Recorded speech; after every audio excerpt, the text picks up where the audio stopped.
3, 2, 1. Hey everybody, what's up? Hey gang, what is going on? It's Question Period Canada. There is no Parliament today, but we're going live with some other information I think that you want to see. It's going to be a little bit different than most of the other shows that we've done. Might be a little bit off rail. We'll see. We have some things to watch. At first, we're going to watch this committee meeting and see how that goes. Like, times are tough in Canada. There's got to be a re-examination of why things have become this way. Like, it didn't used to be this way even 8 years ago, even 5. Like, anyway, we're going to jump right into the politics. Let's get it going. Placed in a hybrid format. I would like to make a few comments for the benefit of members and witnesses. Please wait until I recognize you by name before speaking. For those participating by video conference, click on the microphone icon to activate your mic, and please mute yourself when you are not speaking. Interpretation for those on Zoom, you have the choice at the bottom of your screen of either floor, English, or French. For those in the room, you can use the earpiece and select the desired channel. Although this room is equipped with a powerful audio system, feedback events can occur. These can be extremely harmful to interpreters and cause serious injuries. The most common cause of sound feedback is an earpiece worn too close to a microphone. We therefore ask all participants to exercise a high degree of caution when handling the earpieces, especially when your microphone or your neighbor's microphone is turned on. In order to prevent incidents and safeguard the hearing health of interpreters, I invite participants to ensure that they speak into the microphone into which their headset is plugged in, to avoid manipulating the earbuds by placing them on the table away from the microphone when they are not in use. A reminder that all comments should be addressed through the chair. Additionally, screenshots or taking photos of your screen is not permitted.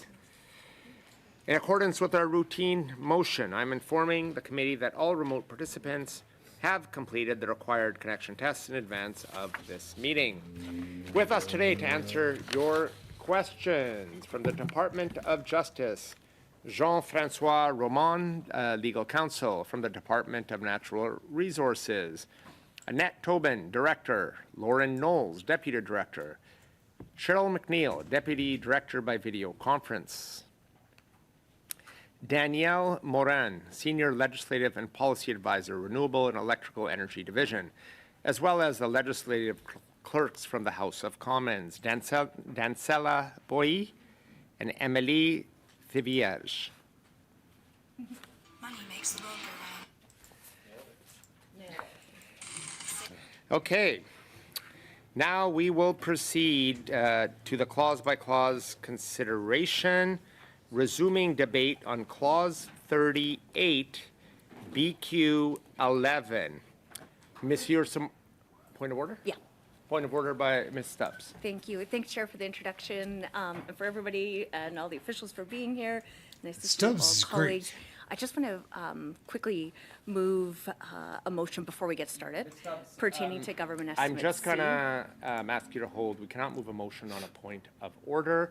Once you do get the floor, though, you will be able to move your motion. Hey, Greg, hi, Flips, have an opportunity what's up? to get the floor. I'm just getting caught up. My but not to a computer, point of order. I did this new setup. You have a point of order as well, Mr. Patzer? No, I'm Not good. used Sorry, to I'm it. good. Okay. Hey, Sorry. Cicely, what's so up? we're on BQ 11. Hey, Terry. And I will turn on a point of order. No, she wants to No, speak to, I'd like to be on the speaking list, as you just Okay, said. so but I do want to go to Monsieur Smart first, so he can start by proceeding with moving the motion, if you'd like to move the motion. Merci. Thank you very much. Thank you very much, Chair. So the amendment that we're suggesting to paragraph is that the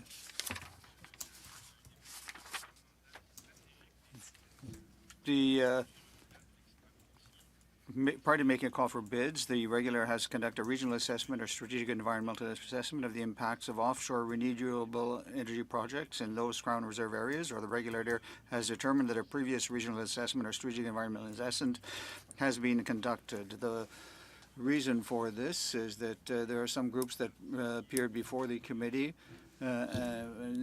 Ecology Action Center, Energy, Nova Scotia Fisheries, and they all expressed their concerns with regard to tenders that might be made in zones that weren't in the past or have not already been evaluated in the context of regional or strategic environmental evaluation. So I think it would be important to improve the bill and take into account their concerns.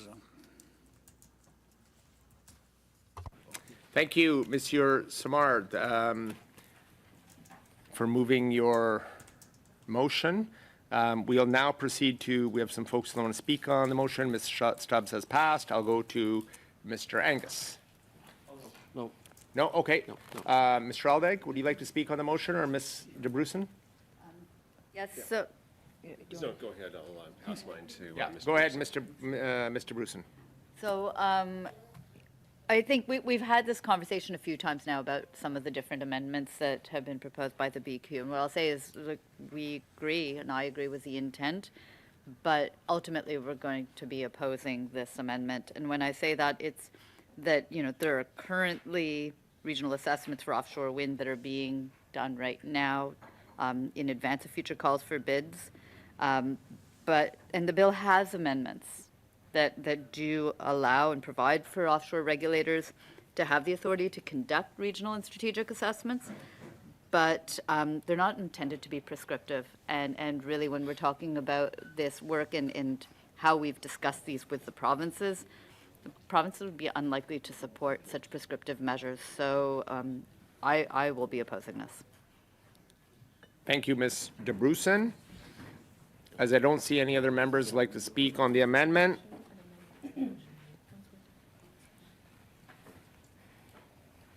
we will proceed to the vote. Shall BQ 11 carry? Mr. Alday? No. Mr. Bruson? Mr. Batiste? No. Madame Lapointe? No. Mr. Sorbara? No. Mr. Dreeshen? Yes. Mr. Fall? Yeah. Mr. Patzer? Hey, Cuba, what's up? Stubbs? yeah. Monsieur Simard? Oui. Mr. Angus? No. 5 yeas, 6 nays. Hey, Mike. Hey, Steve. Hey, Flips. I don't BQ ever 11 want to miss is saying defeated. hello to the great group We'll we've now got move here, to, But we got tied yes. up with some Stubbs? complications and Can I just just, the like, production. motion now? So- yeah. Thank you. Thanks, Chair. Thanks for the clarification earlier. So it's been properly submitted, and I would just like to quickly move this motion pertaining to Government Estimate C.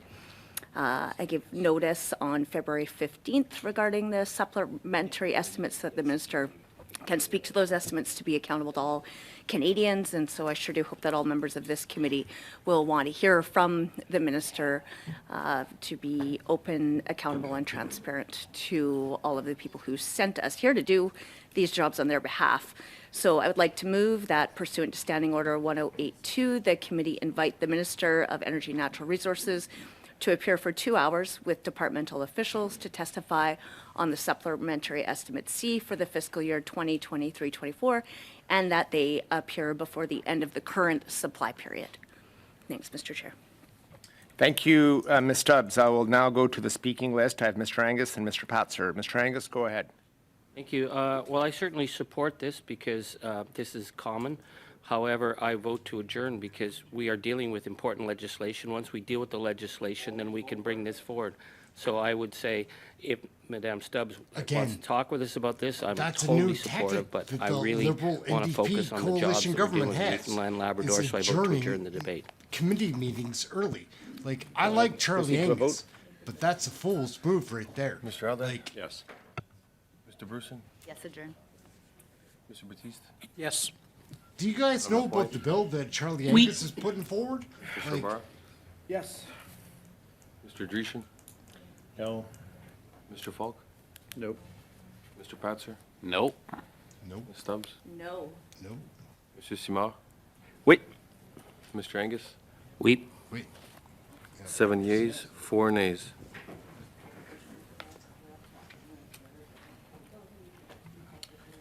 So that's carried. We'll now go back to proceed to G1. Do we have a member for G1 to move it, Mr. Bruson? This is actually a pretty, it's a small correction amendment.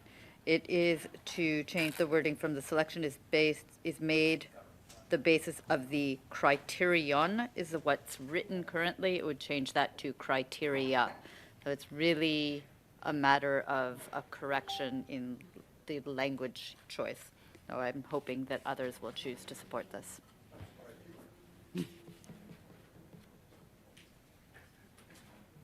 I don't see anybody else for debate. We can go right to the vote. Mr. Aldag? Yes. Mr. Bruson? Yes. Mr. Batiste? Yes. Madame Lapointe? We. Mr. Sorbara? Yes. Mr. Dreeshen? Yes. Mr. Falk? Mr. Patzer? Sure. Ms. Stubbs? Sure. Yes. Monsieur Simard? Wait. Mr. Angus? Yes. 11 yeas, no nays. Okay. G1 is carried unanimously.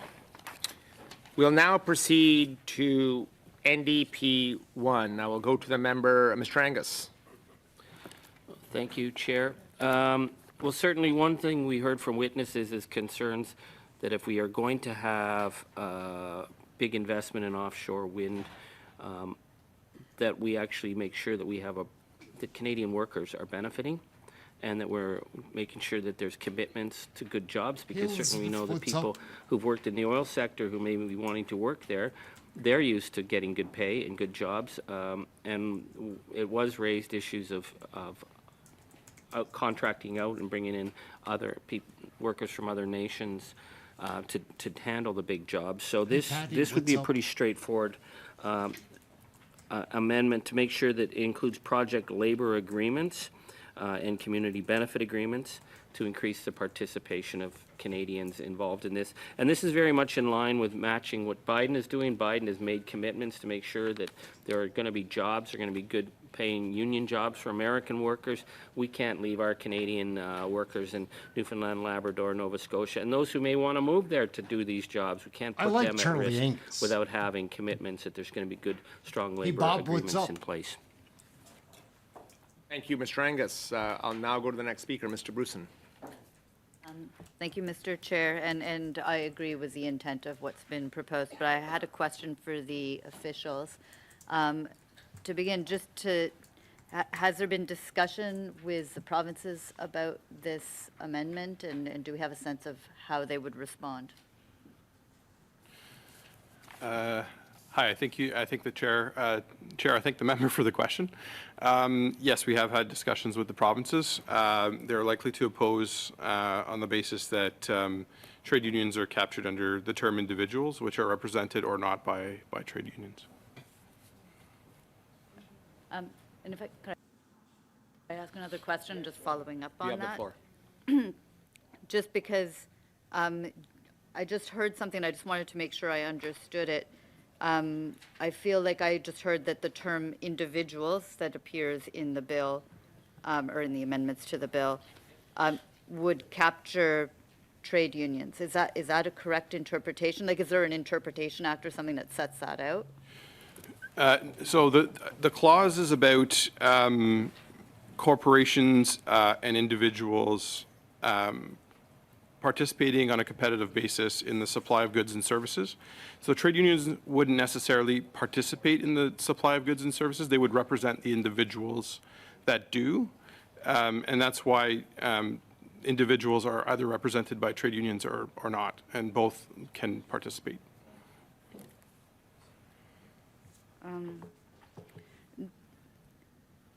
Okay. I guess the only other piece that I just wanted to clarify on this, because there's parts in this proposed amendment about labor agreements and community benefit agreements, and those are tools that are important for provinces and proponents to be able to use. But maybe if you can help me understand if this is something that's typically included in legislation, specifically a reference to labor agreements and to community benefits, would they be considered beyond the scope of what this, what the clauses say? Maybe just if you could help me with that. Absolutely. I thank the member for the question. Indeed, so labor agreements and community benefits agreements are tools that are used. However, they're not typically in legislation. And paragraph B in particular is about addressing underrepresented groups specifically. And so it's the project labor agreements and community benefits agreements are outside of the scope of what the intent of B would be. Yes, indeed. Okay, thank you.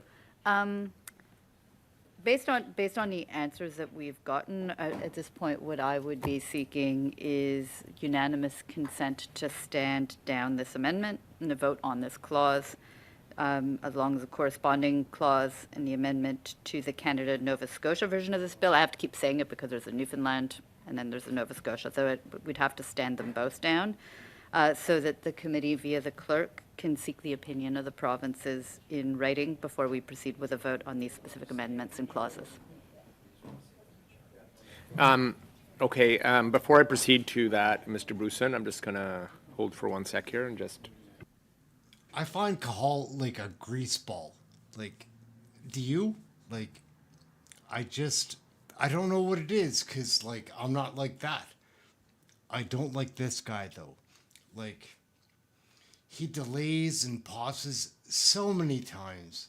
Like, I think that he's like somebody that doesn't care about Canadians, but is a politician. Maybe there's a lot of liberals that are like that now. Maybe there's a lot of politicians that are like that. But I don't. We'll like suspend that for a shine few that he tries minutes. to put on himself. Like. What? All right, well, we're not going to put up with that for very long. Well, we're doing this. So we're going to cross over, guys. I've got some other videos that I think are more entertaining than what we have to show. Like, Parliament is off this week, right?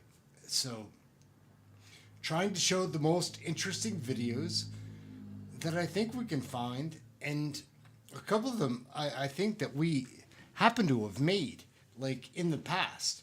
And we're going to jump back into some video, but these are going to be things that happened recently that just for whatever reason did not get picked up by major media. The reason that, like, media doesn't pick it up is because they're paid off by this Liberal government.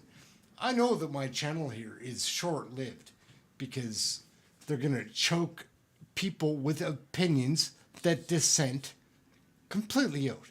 That's fine. Like, this is just a hobby for me, but it's a piss-off, I think, for Canadians. Like, hey gang, what's up? Just Ehren right here, question period, Canada, how you doing? Today was a mess in Parliament. For a Monday, it was wild. Hey gang, what's up? Just Ehren right here, question period, Canada, how you doing? Today was a mess in Parliament. For a Monday, it was wild. No Poilievre, no Trudeau, but still, these armies are battling crazy like. It falls off the rails very early. Greg Fergus, Speaker of the House, has no control. We're just going to watch this one piece, and it will show you what went down today in Parliament. It was crazy. The Honourable Member from Lethbridge. Common sense Conservatives will axe the tax, build the homes, stop the crime, and fix the budget. That's what our commitment to Canadians is. Meanwhile, the NDP Liberal Prime Minister can't help himself but skyrocket the crime, increase the corruption, and of course he's just not worth the cost because he's causing it to go through the roof. But he's incredibly hypocritical because for him pollution is free. He can just jet set around the world while Canadians continue to pay. On April 1st, they'll see an increase of 23% on the carbon tax. My question is simple. Will the Liberals finally side with Conservatives and scrap the tax? The Honourable Minister for Natural Resources. Thank you, Mr. Speaker. I think the most appropriate question is, will the Conservatives actually look at the data? The data will tell you that 8 out of 10 Canadian families get more money back and that it is actually an affordability measure. If the Honourable Member would actually look at the research done by the University of Calgary, she would know that. But, Mr. Speaker, I think Canadians really need to understand that the Conservative approach to climate change is to let the planet burn. It is to leave an impoverished environment and an impoverished economy for the future of our children. Shame, shame, shame. The Honourable Member from Lethbridge. The contrast could not be more stark when it comes to the Liberals versus the Conservatives and their opposition to the Canadian people.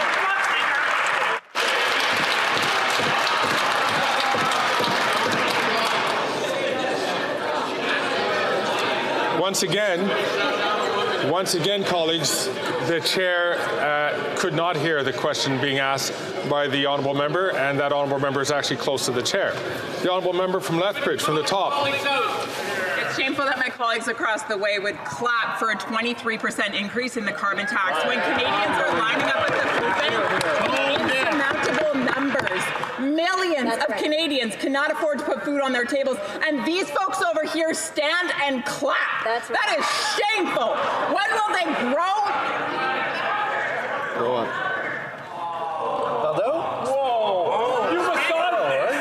You can call them to account. Mr. Speaker, You can call them to account. You can call them to account.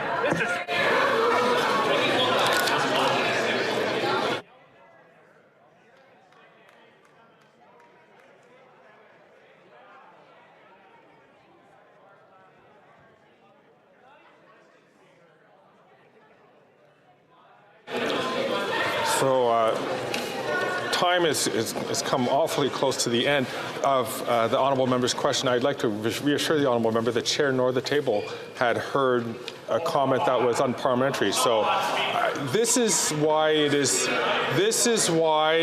very important to all members.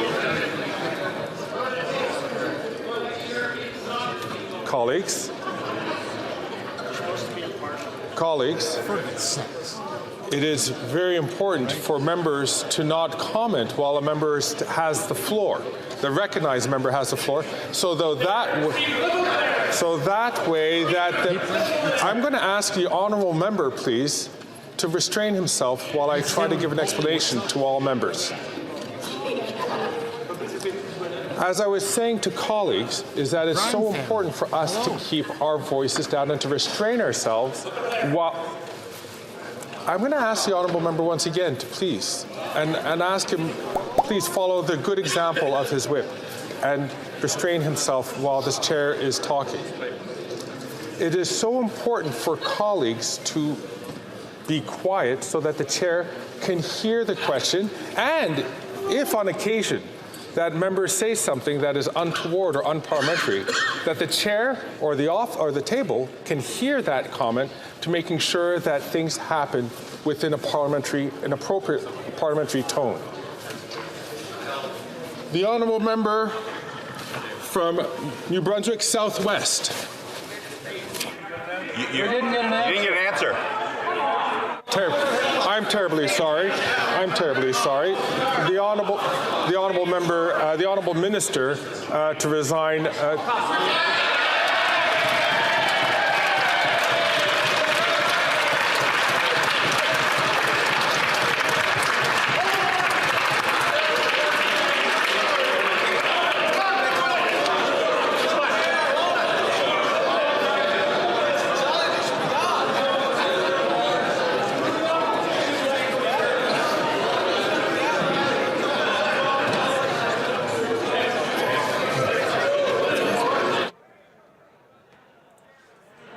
Greg Fergus is a disaster.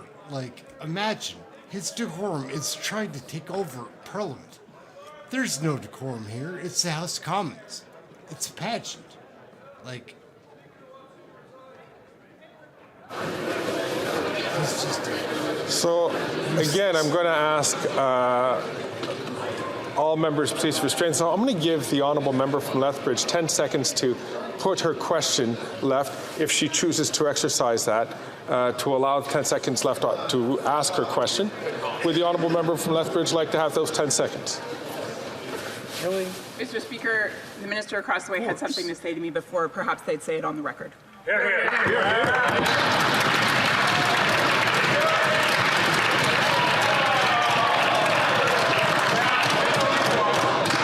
The Honourable President of the Treasury Board. Mr. Speaker, on this side of the House, we agree that the contrast could not be more stark. Could not be more stark, Mr. Speaker, because of the Canada carbon rebate. We are putting money back in the pockets of Canadian, in the honourable member's own province, Mr. Speaker. $1,800 will go back to Canadian and Albertan families because of the Canada carbon rebate, Mr. Speaker. $1,200 for Manitoba. Just I want to remind members to be very judicious. If they're going to quote from something, but otherwise it could be perceived as a prop. So I'll ask the Honourable Parliamentary Secretary to continue. She has 6 seconds left on the clock. Mr. Speaker, I'll close by saying that the leader of the opposition's climate denial would axe all of the rebates that we are giving. The honourable member from New Brunswick Southwest. Mr. Speaker, while common sense Conservatives will axe the tax, build the homes, fix the budget and stop the crimes, this NDP Liberal Prime Minister is not worth the cost, the crime or the corruption after 8 years. Canadians are paying higher prices because of sky-high taxes. Today in New Brunswick, we pay over almost 60 cents more for gasoline per litre than they do in neighbouring Maine. On April the 1st, the carbon tax is going to go up again, 23%. Will the Liberals axe the carbon tax and give Canadians a break? Yeah. Great job. The Honourable Minister for Natural Resources. Mr. Speaker, what do you call someone who says one thing and does the other? You say they are acting hypocritically. Mr. Speaker.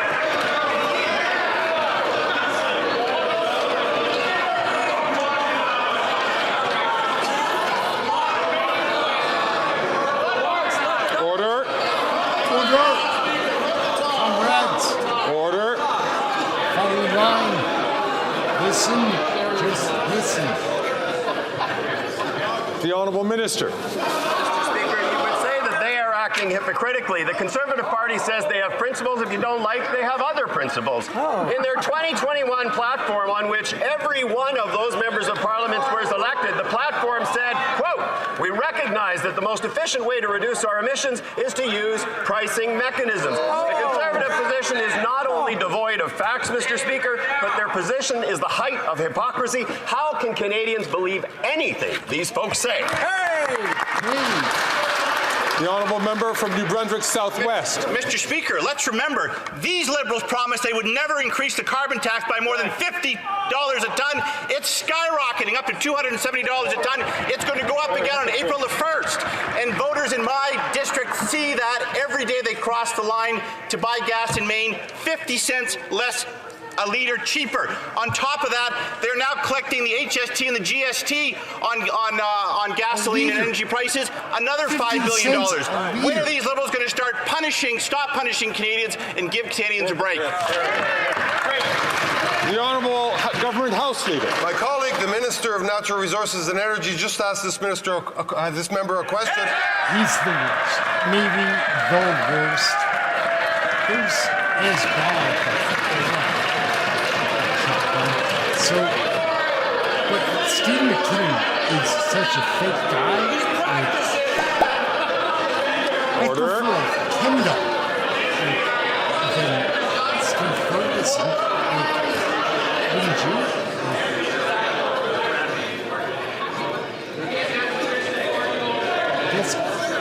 The Honourable Government House Leader. In the category of God forbid, Mr. Speaker. Look, this member went around like all of his colleagues. Every single person who has asked a question in question period today went to their constituents' doorsteps with a brochure that says, elect us, we will have a price on carbon. How do those members now stand up with a serious face in front of Canadians and say they're not misleading them today? All right, guys, that's going to wrap up these highlights for today. That's another crazy day in the books. Like, Canadian politics is what. So we're off of that video. We're flipping into another one just in case, like, people want to see a little more. Like, we've been working really hard, like, learning about Canadian politics and just trying to share that with Canadians. I figure that if people can just see Trudeau, then they can make up their own mind. Like, it's not like I doubt Canadians, but I know that not many people vote. And I've been somebody that hasn't voted in elections before. I'm not going to lie. Like, but times are tough, guys, and we do need change. So let's take a look at the next video and see what maybe that's going to be about. I think it's going to be about grocery prices.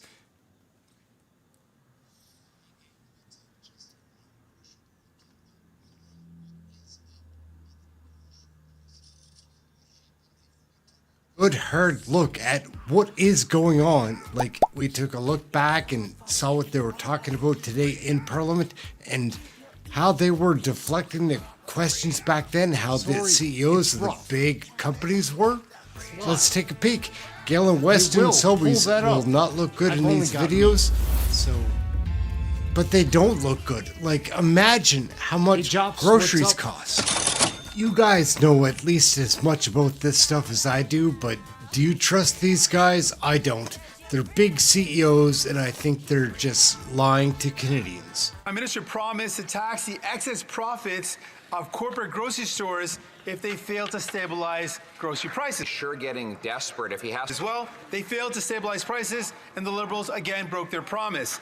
The Liberals announced instead another study on food prices. Canadians don't need another study to know that they're being gouged by corporate greed. Speaker, we will take no lessons from these conservatives, Mr. Speaker. Canadians have heard the leader of the opposition when he advocate for crypto to Canadians. When it comes to groceries, Canadians are saying thanks, but no thanks, leader of the opposition. We know what we're doing, Mr. Speaker, and yesterday was the first steps. We call on the big grocers to be part of the solution. We express the frustration of millions of Canadians. We ask them to come with concrete plan to stabilize prices. On this side of the House and this caucus, we'll fight for Canadians, Mr. Speaker. Through media exposure, to help rebuild public trust. In many ways, your company Loblaws has been made out to be the boogeyman or a scapegoat of sorts. Do you think that is the case? Do you buy what the opposition is saying, that you're this sort of predatory company on Canadians?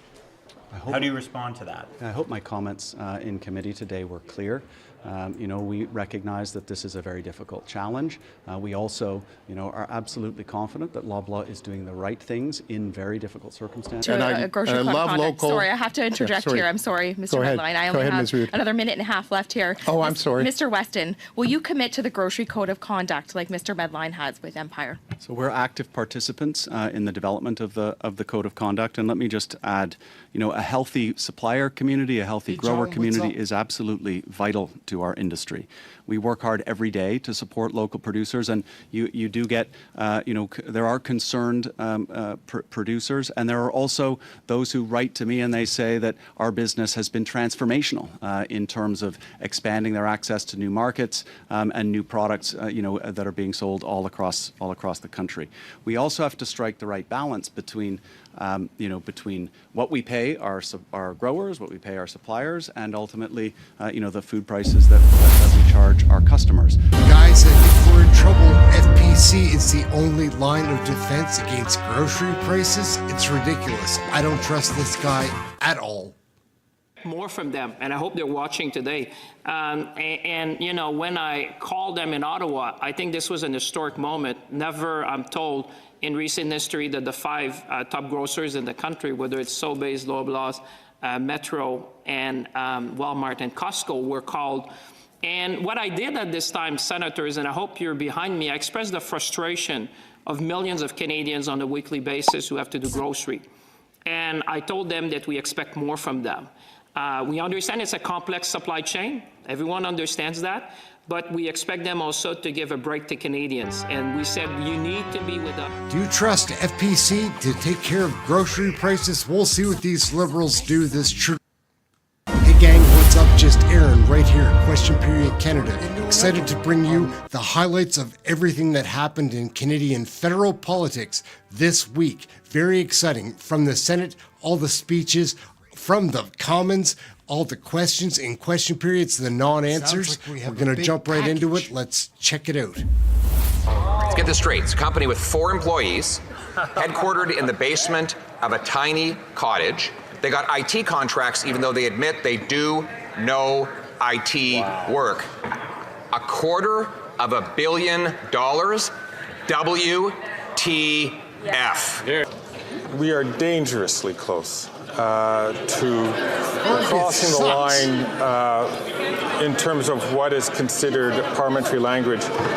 Shocking news that the two-person firm, Justin Trudeau's favorite two-person firm being used by the government for IT work that has done no actual IT work, has been paid $250 million, $250 million in contracts from the government to this two-person firm, while Canadians are lined up at food banks in record numbers, and Canadians are struggling just to feed themselves and keep the heat on. Vote for me and life will suck. I think that's what he just said. He has signed on with the NDP government in BC to decriminalize crack, heroin, and other hard drugs. And it goes even deeper. The Liberals gave $250 million to GC Strategies. Let's talk about what that $60 million for ArriveCan could have bought.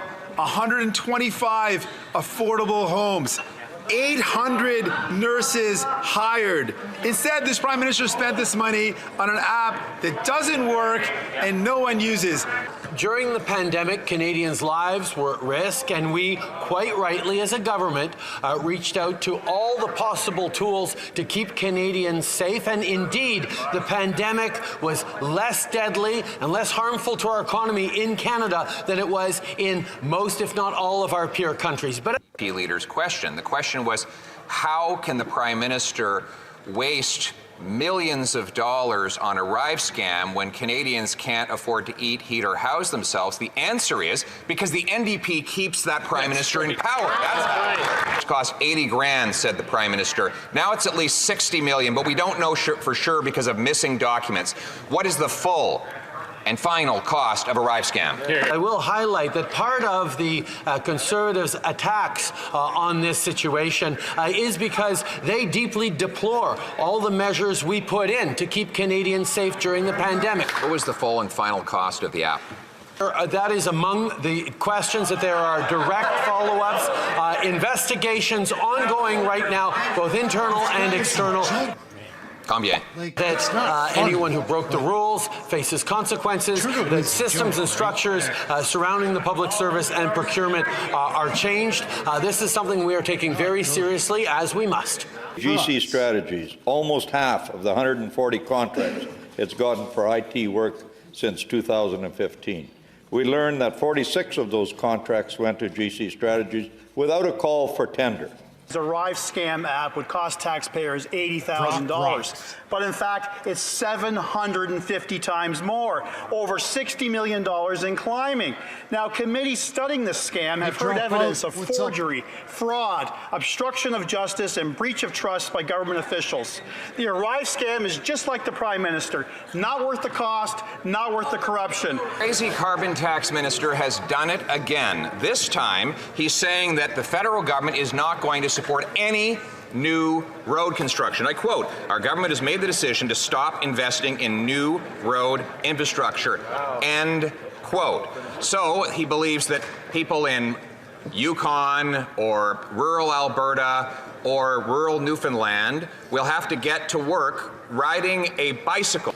Using certain adjectives in regards to particular members of parliament, to individual members of parliament. So like the word crazy is not a word that we should be using in this, and that's one of the things which I had been given direction to members. So I'm going to ask... Roads in this country will no longer allow that to be part of the federal infrastructure program. I believe that would be the first government anywhere at any time that has ever said they're not going to build roads for the people who need them. We need our roads to get our goods from our farmers to market. We need our roads to get our kids to school. We need our roads to get our workers to work. And this is a government that's already taxed away the ability of people to afford to buy a new car, and now they're saying that they're going to take away building roads in this country. I think it's an extreme position. The medical minister made it very clear that this Liberal government will no longer allow funding to go towards building roads. And it's no surprise that a guy that scaled the CN Tower or climbed on top of a premier's roof would come up with an extreme policy like building no more roads in this country. I would like to read a quote to you from Glenn White, who was the former vice president of National Farmers Union. And I quote, "Farmers will be among the hardest hit if we don't act to slash greenhouse gas emissions and stabilize the climate. For this reason, to protect farmers, the NFU supports pollution pricing, Mr. Speaker. It is an important policy tool to reduce the harmful emission fueling the climate crisis and threatening farms and food supplies." For his ArriveCan app, but he still wants to quadruple the carbon tax on gas, groceries, and home eating. Mr. Speaker, you want to deny climate change? Mr. Speaker, let's focus on what Canadians are actually getting back. He's right to point out that for several decades, governments, both Liberal and Conservative, failed to invest in affordable housing. Fine, $60 million for his ArriveCan app, but he needs to quadruple the carbon tax on farmers and food. We are hearing the pleas from Canadian families who want to axe the tax to make food affordable. I was in Sudbury this week meeting with food banks who are at a breaking point as demand has doubled and is rising. There's a common-sense Conservative bill, 234, which will give a carbon tax carve-out for farmers and lower the price of food. This Prime Minister is not worth the cost. Mr. Speaker, I'm glad the Conservatives are finally asking a question about the economy. Being a farmer on Canada Agriculture Day and being part of a government that has an environmental plan, it makes me very proud. To the residents in Quinte West who've just lost their jobs, let's give a real reality look at what's happening in Canada right now. Over the last 4 months, TD has slashed 3,000 jobs. Canadian Tire slashed 3% of its workforce. Enbridge has slashed 650 jobs. Rona has slashed 300 jobs. Manulife slashed 250 jobs. After 8 years of this high-spending Liberal NDP government, the only job Canadians want to see slashed is that Prime Minister. Mr. Speaker, not worth the cost of the suffering he's causing. The Payne family operates Asphodel Sheet Company. They were recognized as Farm Family of the Year in Peterborough County. Now, the carbon tax is set to increase 23% on April 1st, and it is truly hurting them. The kids don't know what's going to happen to their family farm. So Katie, who's 15, Jolene, who's 13, and Lucy, who's 9, asked me to ask the Prime Minister this. Why is the Canadian government making it so difficult for the agriculture industry to do their job of feeding the country? We're worried about the climate crisis, and we know that coal is the dirtiest source of electricity, producing more emissions than any other fossil fuel. The Liberals promised to ban thermal coal exports, but under the Liberals, exports have more than tripled. More broken promises. They have no plan to phase it out, no plan to support workers. As Canadians across the country are facing extreme weather, will the Prime Minister end thermal coal exports? Hear, hear. The Right Honourable Prime Minister. Mr. Speaker, yes. Phasing out coal from the electricity sector is the single most important climate action any country can take. We're committed to ending thermal coal exports by 2030, along with an end to coal-powered electricity generation. The Minister of the Environment is actively working on achieving these targets, and we'll have an update in due course. The Honourable Member for Richmond-Arthabasca.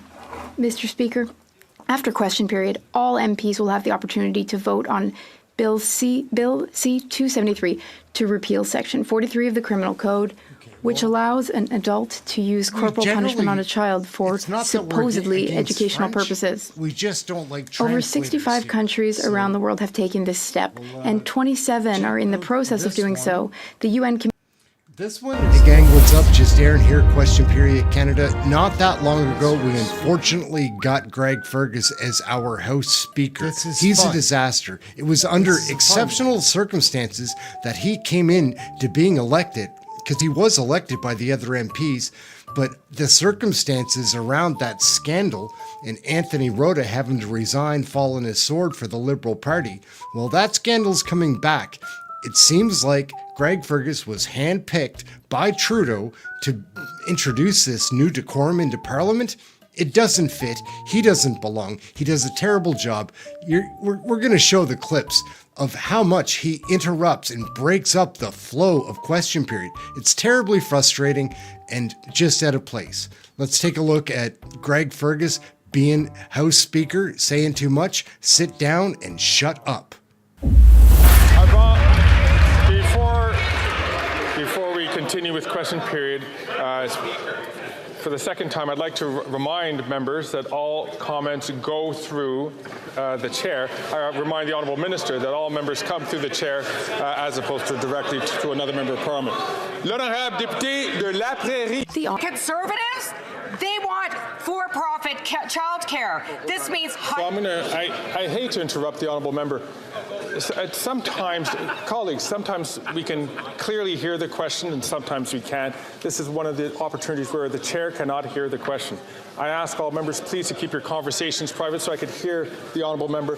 Can the Honourable Member from Winnipeg Centre start her question again from the top? In jail, now.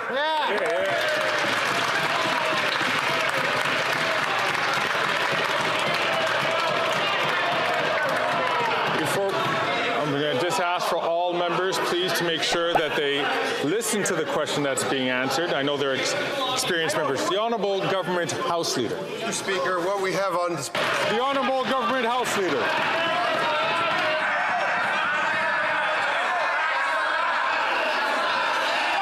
Order.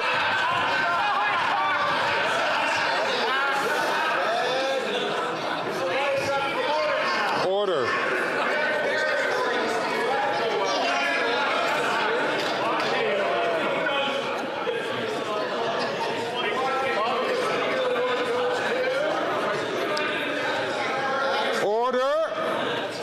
The Honourable Government House Leader. Stephen.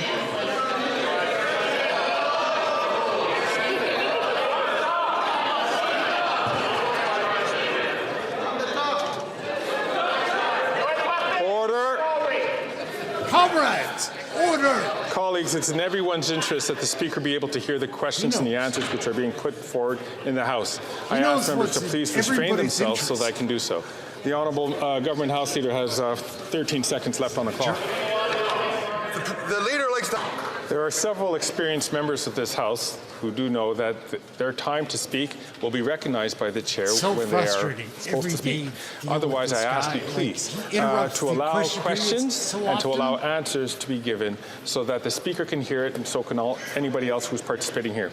The Honourable Member from Charleswood, St. James, Assiniboia, Headingley. Thank you, Mr. Speaker. And that was a shameful answer from that member, Mr. To reduce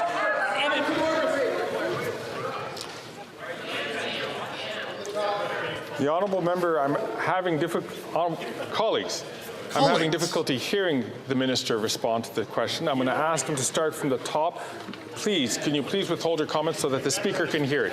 The Honourable Minister for Environment and Climate Change. Thank you very much. That's the truth, Mr. Speaker. Let's speak the truth.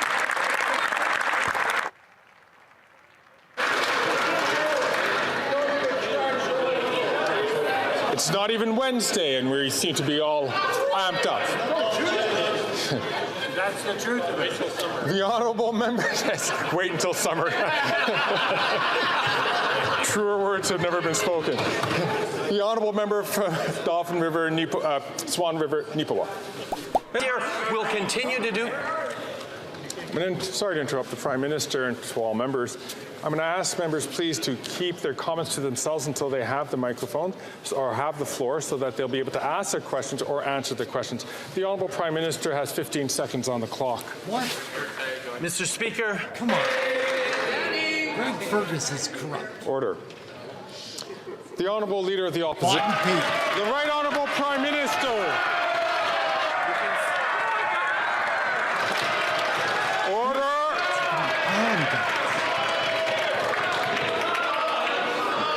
I know it's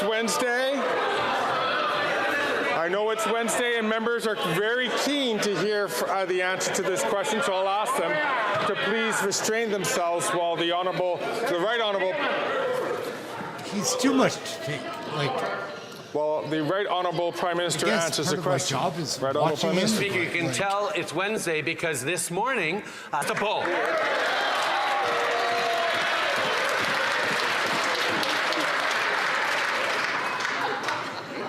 There. That's not so hard. The Honourable Leader of the Opposition. Oh, Mr. Speaker, he makes it too easy for Loblaws. Down the list of all of his Loblaws lobbyists, Mr. Speaker.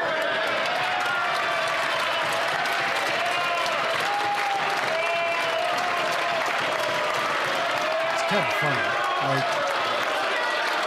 Loblaws isn't even the worst. Sobeys. Have you gone to a Sobeys lately? The prices there, man. Who could afford that store? Must be nice. The Right Honourable Prime Minister.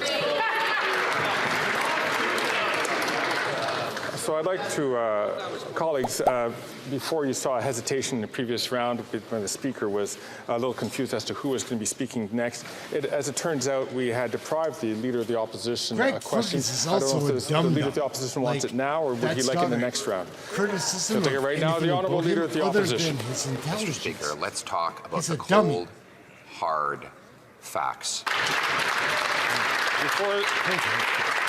I hate to interrupt the honourable member, and I don't know if it was picked up on the mics, but I did pick up some language that was unparliamentary, and I'll ask all members to please watch themselves.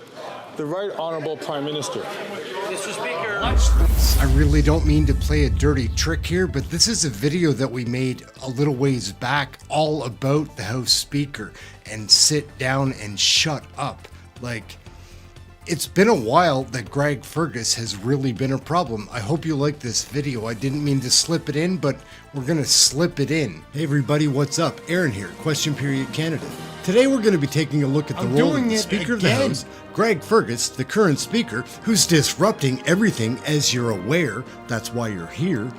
We're going to take a look at where Greg came from, how he came into the position, and what's been changing since he's been filling the role. It's been terrible. Let's take a peek. In Canada, it's the Speaker's responsibility to manage the House of Commons and supervise its staff. It's also the Speaker's duty to act as a liaison with the Senate and the Crown. They are to rule over the House and have the government answer questions during the question period, as well as keep decorum within the House. The Speaker of the House receives a salary of $275,000, $185,000 for being an MP, they are members of Parliament, they're elected, and another $90,000 for being the Speaker of the House for filling that role. Along with the extra cash, the Speaker has use of a small apartment in the House of Commons and an official residence, the farm, which is owned by the federal government. The duties of the House Speaker are managing the 2,000 employees of Parliament Hill, also the Parliamentary Protective Services and the RCMP. He oversees all of that. He has a budget of almost $500 million. That's a lot of money. Our current House Speaker is Greg Fergus, and he's a disaster. He seemed really great at first. He's nice looking, he's handsome, he's well spoken, but man oh man, this guy's weird. The House Speaker is elected by the members of Parliament. They vote for who they want to be the House Speaker, so Greg was elected. And so the MPs elected Greg Christophe Fergus to the position of House Speaker. He was an MP from the Hull-Almer area, still is, and he's been in that position since the 2015 federal election. Before that, he held portfolios as a parliamentary secretary. Before his election to Parliament, Fergus worked as a political staffer. So I didn't know what to think of Greg at first. He's strange, he's awkward, but it didn't take long to realize that he was trying to take control of the floor. Let's take a peek. Dear colleagues, Greg really is please, it's important for one person to speak at a time, and that person is the one recognized by the speaker. I will ask the Parliamentary Secretary to restart her answer from the top. So that was only day one. It gets out of hand very quickly. It goes off the rails shortly thereafter. Let's take a peek at that, because it does go out of hand. He tries to give this speech. Here, it's awkward. It's weird. As promised before the break week, the Speaker would like to make a statement about order and decorum in the House.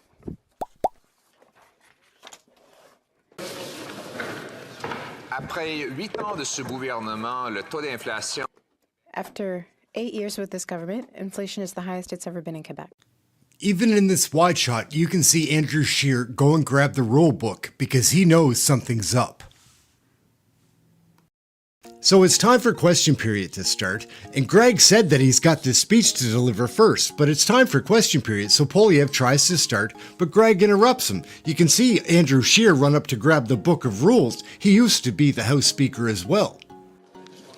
The Honourable Member, you'll have an opportunity to start with oral questions once I just make this statement to the House. Question period will follow. Watch this. Greg just question period turns him off. He plays with the button. See that?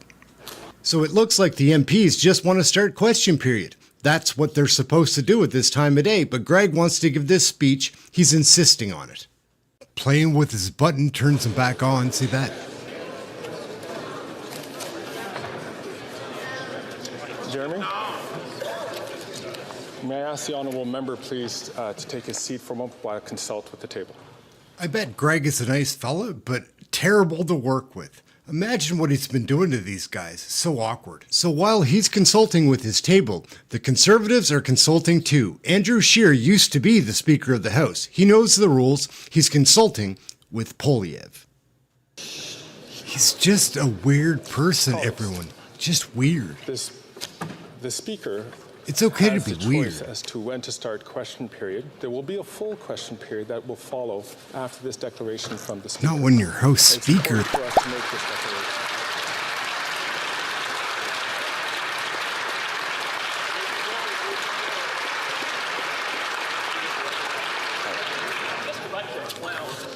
Yeah, I don't know what's going on, but it gets more interesting from here.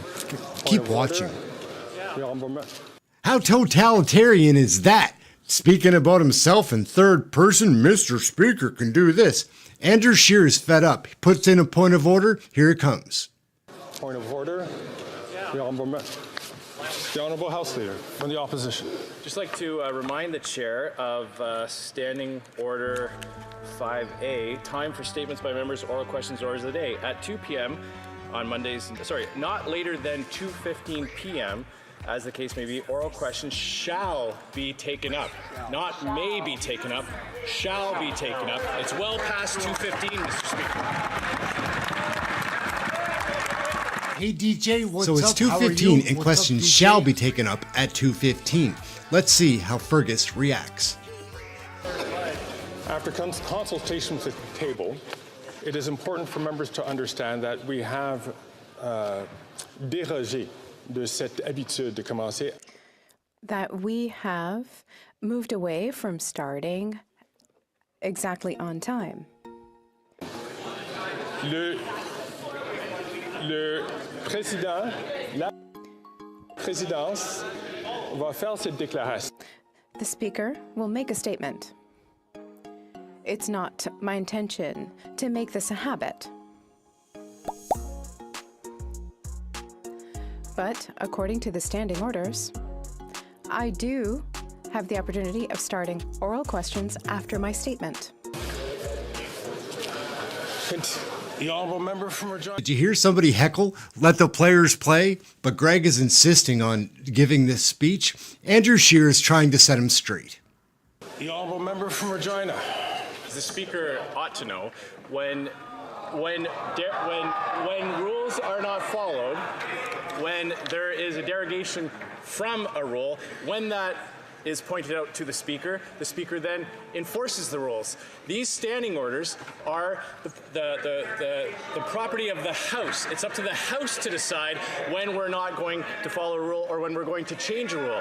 This is a standing order that the House has adopted. You are a servant of the House. You should follow the standing order.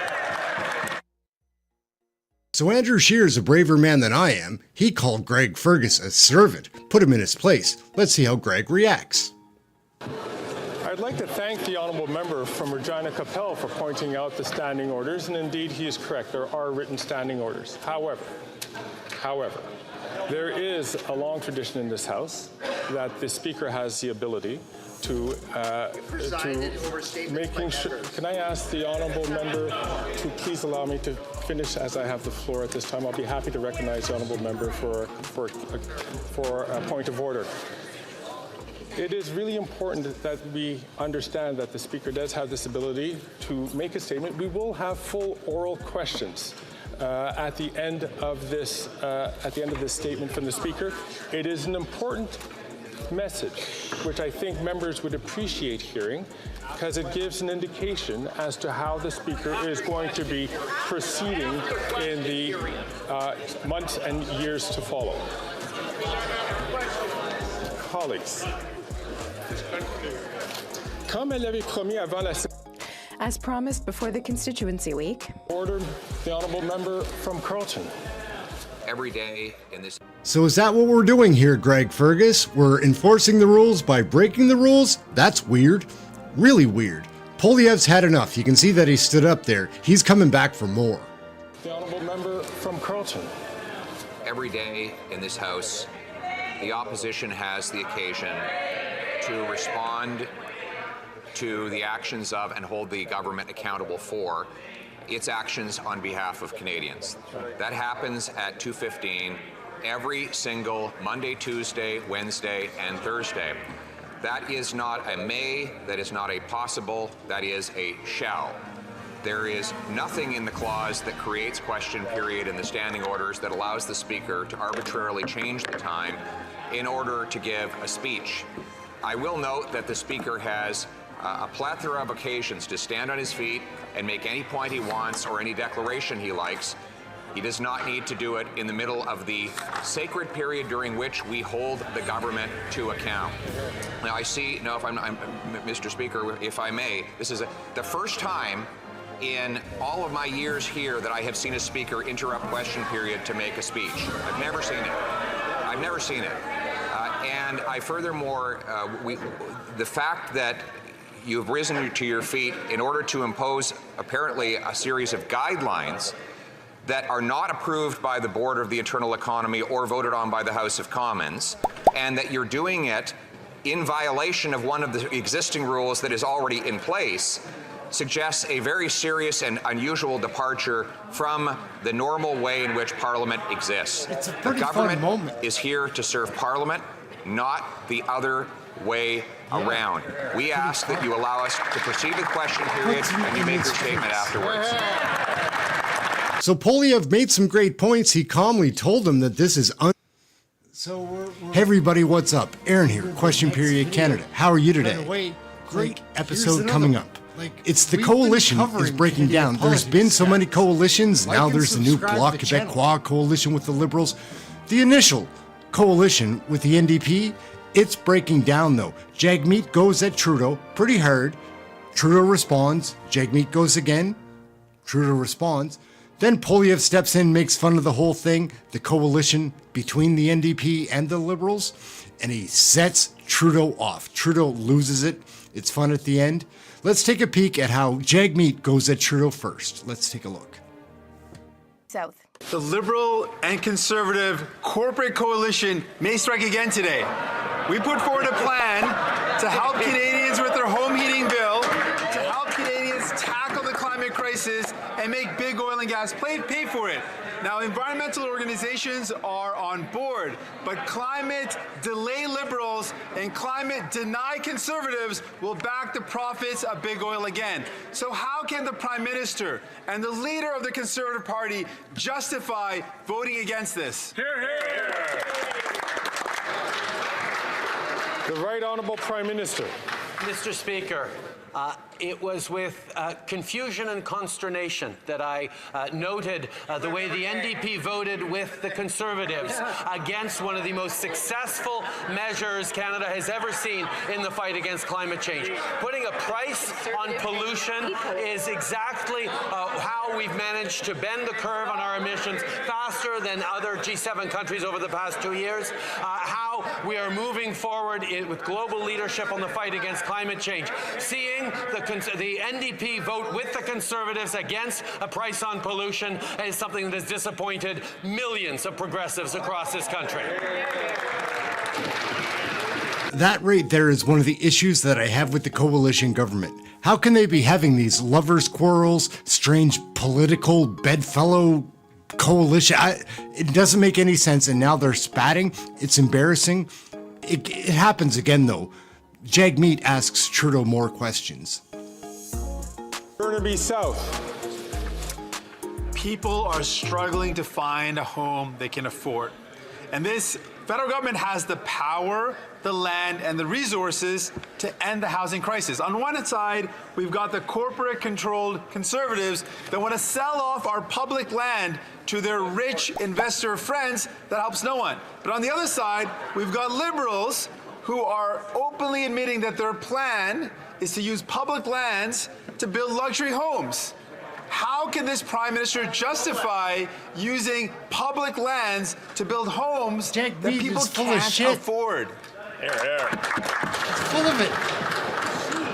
The Right Honourable Prime Minister. Mr. Speaker, that's simply not true. We know Canadians are worried about paying their rent, finding an apartment, or buying a home. That's why we're working on affordable housing and affordable housing affordability right across the country. Trudeau it's is why a we put loser. forward the Affordable Housing and Groceries Act, which helps build more affordable apartments by cutting the GST on construction. Housing advocates and developers have described this move as a game changer that will get more affordable housing built. It's why it's essential that all members work with us to move these important measures forward. It's disgusting. Politics makes for strange bedfellows, doesn't it? Gross. I don't understand what is going on with these coalition governments, how they can do it. You're supposed to stand up for your party, not get together with the other parties. I don't understand. It's just weird, isn't it? Trudeau doesn't like the pressure that JAGMEET's putting on him, but Poilievre is going to make fun of that and then deliver another question, and Trudeau completely loses it, flips out, doesn't answer the question, but gives some speech, and it doesn't feel like it fits. I'm concerned about our leadership in the country. Look for yourself. I think you'll be concerned too. It's kind of funny, but like, that's our leader. Then I have Chef. The Honourable Leader of the Opposition. Most tragic and heartbreaking to see these two squabbling in this way. The Prime Minister was so disappointed in the NDP leader's flip-flop on carbon tax for heat, but the good news for the Prime Minister is the NDP leader has flip-flopped on his flip-flop and now supports the Prime Minister's plan to quadruple the tax. So he makes fun of them right there, as you saw. It's pretty funny. But then asks this question, and Trudeau goes off. It has nothing to do with the question that was asked. The answer he gives, it's kind of funny, but it's kind of scary to see that our leader is behaving like this. Answer a question, buddy.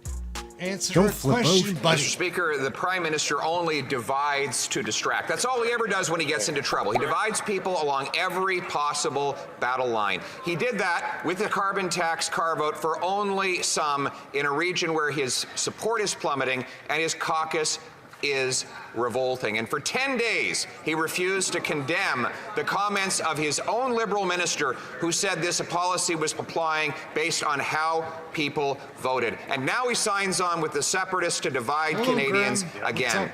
Will he, instead of dividing Canadians, reverse the policies that are driving them to the food bank? I will admit that I wouldn't like being asked a question with that many insults in it, because Poilievre layers on the insults. But this answer that Trudeau gives right now, it makes no sense. He's talking about the transgender community and women's rights over their bodies. He was asking a question about food banks. Watch. The Right Honourable Prime Minister. Mr. Speaker, we see the Conservatives' approach to partisan politics and to personal attacks. The reality is, when we stood with the 80 to 90% of Canadians who chose to get vaccinated, they called us divisive. When we chose to stand with women across this country who want to control their own bodies, they called us divisive. When we stand with the 2 LGBTQI+ kids who are being discriminated against in schools across this country, they call us divisive, Mr. Speaker. I ask Canadians, who are dividing Canadians more than Conservatives with their attacks, with their choices, with their politics? Canadians, I think most Canadians will reject that. Okay, everybody, that's about where the video wraps up. Trudeau loses it about a question about food banks, talking about transgender issues and women's rights over their bodies. It's delusional. I'm a little concerned, but it's entertaining to watch at the same time. I do think this coalition government is going down. Trudeau is cracking under the pressure. Right now, the video is kind of over, but if you would like to have one more laugh or gaffe at Trudeau, I'm going to throw a filter on him here and listen to the same speech. It's just funny to see this. He kind of looks like this to me now when I see him in my mind. I'm Ehren. Like and subscribe. Question Period Canada. We're having fun with Canadian politics, trying to keep up on what is happening while having a good time. So if that appeals to you, like and subscribe. Follow us. We're doing great things here, and it is a lot of fun. We'll catch you next video. Take care. The Right Honourable Prime Minister. Mr. Speaker, we see the Conservatives' approach to partisan politics and to personal attacks. The reality is, when we stood with the 80 to 90% of Canadians who chose to get vaccinated, they called us divisive. When we chose to stand with women across this country who want to control their own bodies, they called us divisive. When we stand with the 2 LGBTQI+ kids who are being discriminated against in schools across this country, they call us divisive, Mr. Speaker. I ask Canadians, who are dividing Canadians more than Conservatives with their attacks, with their choices, with their politics?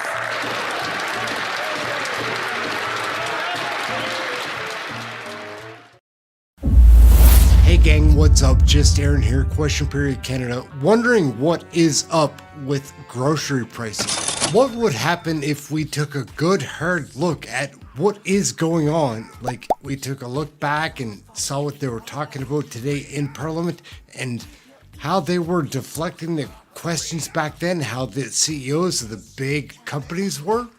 Let's take a peek. Galen Weston Sobeys will not look good in these videos, but they don't look good. Like, imagine how much groceries cost. You guys know at least as much about this stuff as I do, but do you trust these guys? I don't.